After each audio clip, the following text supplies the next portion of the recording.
Hey everybody, ScoutCrafter here again. Mishmash Monday. Hope you had a great weekend. We're experiencing some beautiful weather here after the hurricane last week, so I'm going to take advantage of it. I have to change my oil. Something a little bit different today. I don't know about you, but I know that everybody out there has oil recommendations and things they do and things we were passed down from our parents and whatnot, but I've been doing this now, changing my oil on vehicles for 40 years, maybe 40 years I've been doing this. So I got some, of my own tips and tricks I use. And about 20 years ago, I switched over to synthetic motor oil.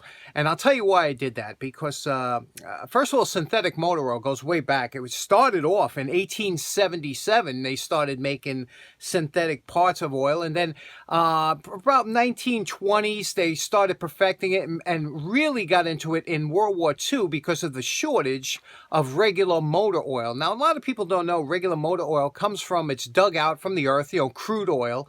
And that's a very thick oil. But that oil can be burnt in like schools and buildings and industrial complexes. They call that like a number 6 oil. Now, that oil that we get in our homes, that's been refined a little bit to make it a little thinner and easier to go through the burners and whatnot. That's like a number 2 oil. And then they could refine it even more to make a number 1 oil. That's kerosene. Kerosene can be used as an aircraft fuel and things like that. And so and gasoline. So the more they refine it, the thinner it becomes and whatnot. So it's the same thing. Synthetic motor oil is a oil that was made from synthetic properties because they were running out of oil during World War II and things like that, so they had to come up with something. But they found out that the properties of synthetic oil was much better than regular motor oil. In fact, it doesn't sludge up, it doesn't varnish like the regular motor oil, and it also, when the viscosity, it stays much more fluid during the colder weather. And that's why I started using it. Because if ever you live in a cold area, when it gets real cold, like, 0 degrees, and you go to start your car, that you hear the car trying to start, and it'll start up. But if you use synthetic oil, that car starts up, boom, just like it was summertime, because the oil is very thin.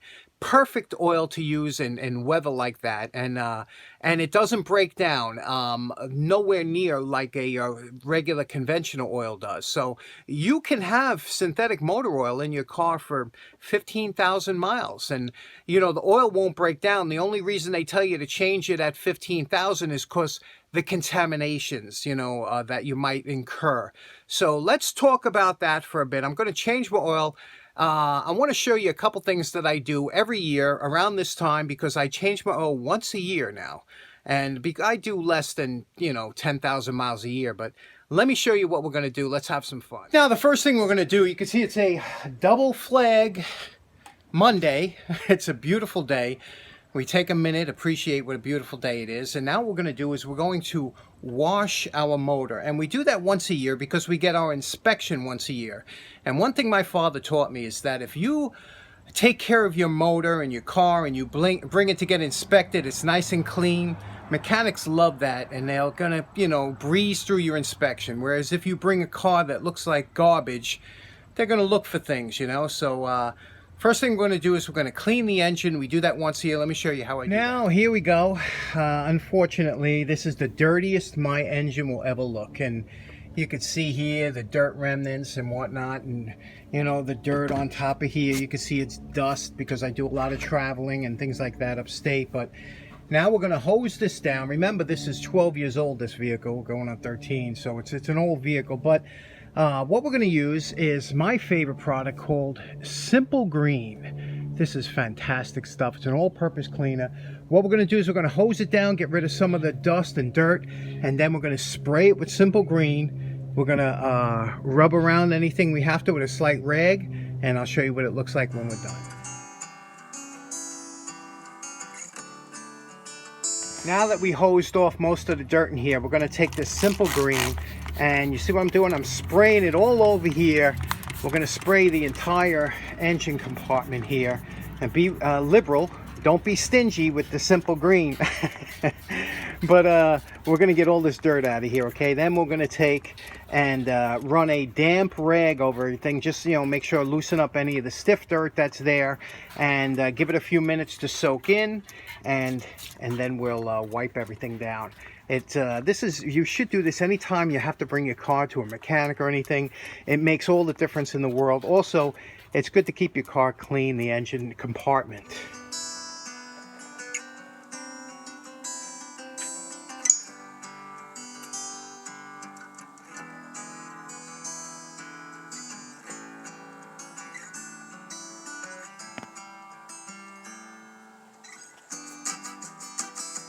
Okay, here we go. We're all cleaned up. Everything's been wiped down, dried up. You can see the difference now. You see the difference it makes. You know, when a mechanic opens up, my father always had a spotless engine, and every time he would call his mechanic would call the other guys over and say, "This is how you keep a car." Because it makes all the difference, especially if they have to do any work, you know. Everybody loves to work on a clean motor, especially one, like I said, that's 13 years old or whatever. So now what we're gonna do is we're gonna run it for about 10 minutes, warm up the oil, and I'll show you how a lazy man changes his oil. Now this is the oil we're going to be using. I swear by Mobil 1. I've used nothing but Mobil 1 in this car since I got it new, and I've been using this for about 20 years. It's not cheap, but look at this. It says it's rated for 20,000 miles. Now the only problem is, like I said, forget about the breakdown. It's more about the contaminants. So get a good filter, good oil. When I was a kid, I used to pull out the ramps and put the car on the ramps. It was such a pain, but because this truck is kind of high, I put it, you know, you see the little valleys I have in my driveway? That's why I don't fill them in, because I put one wheel on the center, one wheel on the lawn, and that's enough for me and my fat body to get under there and change the oil. Now Toyota was really thinking about the person that had to work on this vehicle, because it is, you know, big enough to get into and work on. But look where the oil filter is, right here. So you just spin this off, and you don't have to worry about wrenches or anything getting underneath the vehicle. It's right accessible to the front. And what a beautiful design that is. I can honestly say in the last 30 years, I've never had my lawn in my backyard so green. And we've had a tremendous amount of rain this year. So look how green everything is just from all that rain we've been having, huh? Now this is the tools I carry every day in my truck, and they're just basic tools in case I get stuck. But one thing here, this was my dad's socket set, and I use this. You know, it brings back memories, because every time I use it, I think of him. But that's what I'll use to change oil. This was another one of his socket sets here, you know, that I keep, and just some screwdrivers, pliers, wrench, things like that. And of course, the oil filter wrench. So we'll get working on that. Okay, here we are underneath the vehicle. This is the oil change plug, and you can see here we're underneath. Okay. Now we're going to take this out, and I want to tell you something important. So the first thing we're going to do is we're going to loosen this up. Sorry about how dark it is. Loosen this up, let the oil drain out, and then we'll replace it. But before we replace it, I'm going to show you something. Now, one thing you always have to remember is the supervisor is always watching. So you don't take any chances, take any shortcuts. Okay, now, what I want to show you is on the oil plug, this is your oil plug here, okay? On your oil plug, they have, on the newer cars, they have what's called a crush gasket, okay? That's here, a crush gasket. And what this does is you put this on your new crush gasket, and that will actually crush and maintain and form around any imperfections, just like any gasket would. And you're supposed to change that with every oil change. You've never seen one of these oil filter removers work. As you add pressure to it, those little arms will grip the filter and spin it off. They're great to have. You have to have something to get off, and this leaves it pretty much undamaged. Now, when I say well designed, you see this little catch well here?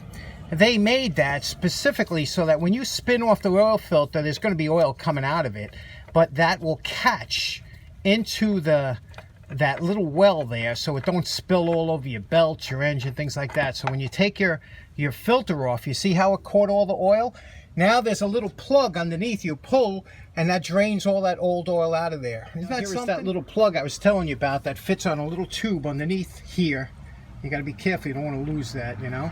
and you just press that back on, and that stays there. There you go. Presses right back on. That plug will stay there, and now we just put our oil filter on, and we take a little bit of oil and rub it onto the O-ring or gasket before we seal it. Now here's the new filter. We put the oil, you see how we lubricated that gasket, and the reason is so that when it doesn't grip. It very rarely happens because there's always some residual oil on that metal surface, but you don't want it gripping, spinning that, and maybe pinching it. Now I never ever use a tool to tighten my oil filters. I always just get a good grip on here, and make sure your gloves are clean so you get a good grip, you're not slipping, and make sure that's hand tight, but you got to really and that's it. I never put on with a tool, never had a leak. And what's nice about this system, if you ever did have a leak, you would notice it right here, because it would catch it. You wouldn't have to worry about drips on the street. Now I did a video on this years ago on how to actually pour oil. Now when you look at a container like this, a lot of engineering went into this container, and most people would grab it like this, and try and pour it like that, just like this, but that's incorrect. And the whole reason they have these little ridges here over here on the oil is that's where your hand goes like this, and when you pour it like this, you won't get the gurgling, the gug. And let me see, here we go. Okay, do you see how that pours without the gug? That's because you're pouring it, the air is going in from the top. So this is the way you always should pour your oil, not the other way. It should always go in like that. So there you go. There was our oil change adventure for today. And it's funny because when you talk about oil changes, boy, opinions run rampant. I'm sure there were some guys there just dying to leave a comment because they have a disagreement or something, because everybody has their own way and methods and things they do with changing the oil. But a couple things I want to point out. First of all, oil color. Years ago, you could kind of tell how old oil was by the color of the oil, but that's not the case today. Today, with the new detergents and with the way the cars are made, cars can turn oil black in a matter of days, and if you go by that, you'll be changing your oil every week. So you can't go by color anymore. There's a big science to this oil change thing. So, whatever works for you. But just remember one thing: how many cars have you seen, fail because the oil? It's kind of a rare thing, especially I've seen guys that didn't change the oil, but once a year with regular oil, and the car ran fine. I can't understand it, but some guys, do what they do. Funny story I just wanted to end up with is when I used to work nights. Remember, I used to work nights, midnight, so I used to have to sleep when it was still light out. And my old nemesis, anybody that used to live in New York, you know him, you know the sound, but I would be sleeping in bed and having a nice dream, and then all of a sudden the nemesis would come by just to bust my chops. And you know what I'm talking about.